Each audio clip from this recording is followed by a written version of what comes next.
Kalian semua bisa membayangkannya, terbangun di tengah malam dan mengintip keluar jendela dan melihat mobil berlalu lalang.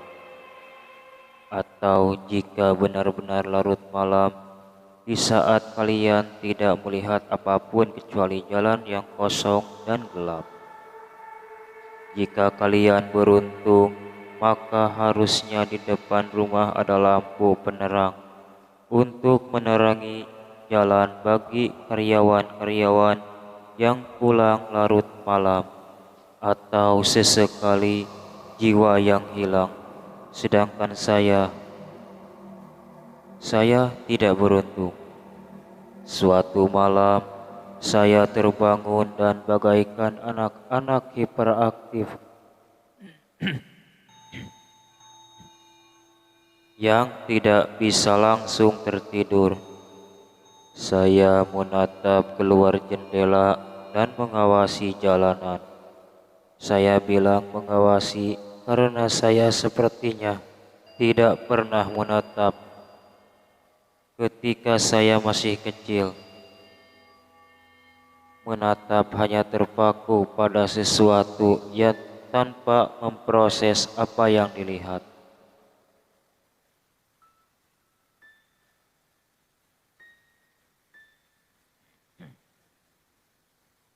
Di sisi lain, mengawasi berarti mencoba menganalisasi sesuatu yang berada di pandangan.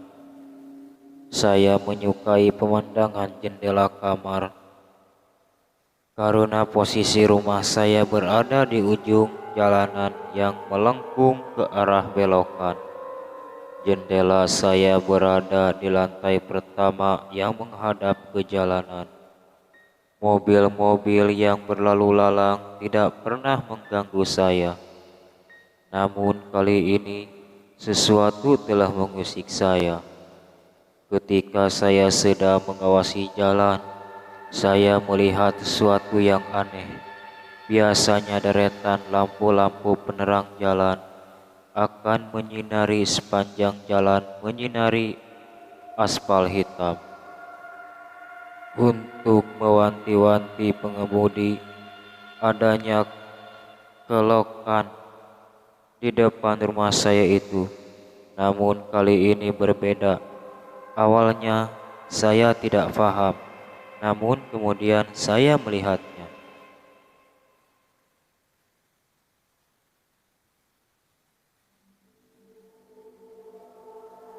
Sekitar 2 lampu jalan di bawah sana, ada seseorang yang berdiri di bawah lampu, seolah-olah dia ingin melarikan diri dari kegelapan dan mendapat cahaya jingga pucat.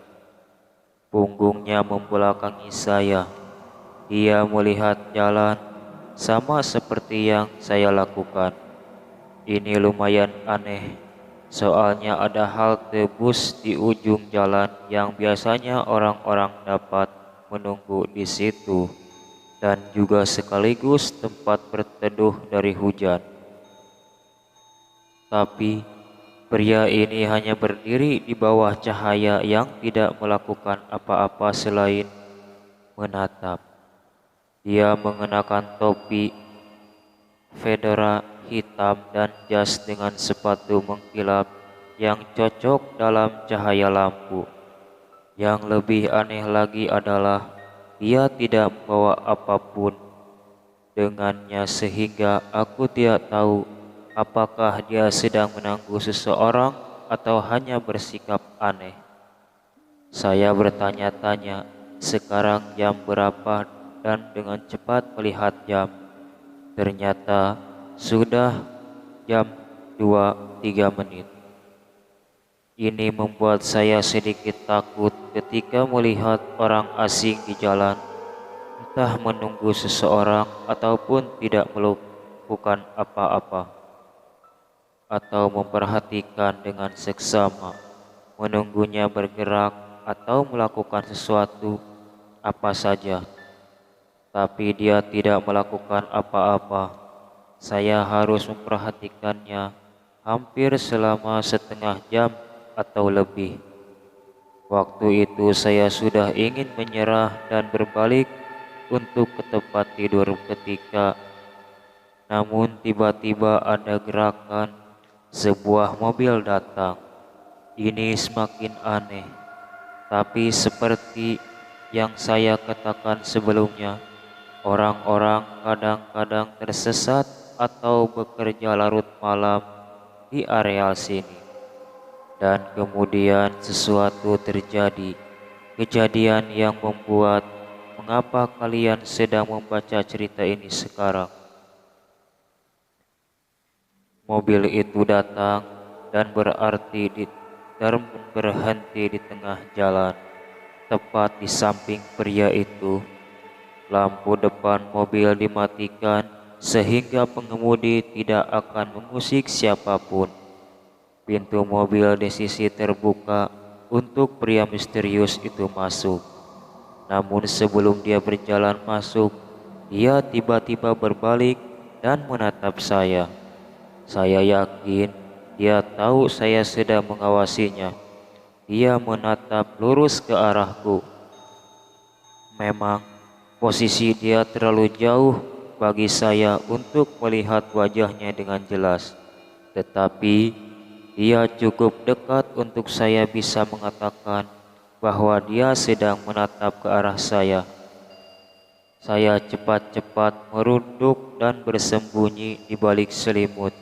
Sesuai dengan mindset anak kecil pada umumnya, saya waktu itu berasumsi bahwa berlindung dalam selimut bisa terhindar dari segala monster jahat yang mencoba untuk mendatangi saya.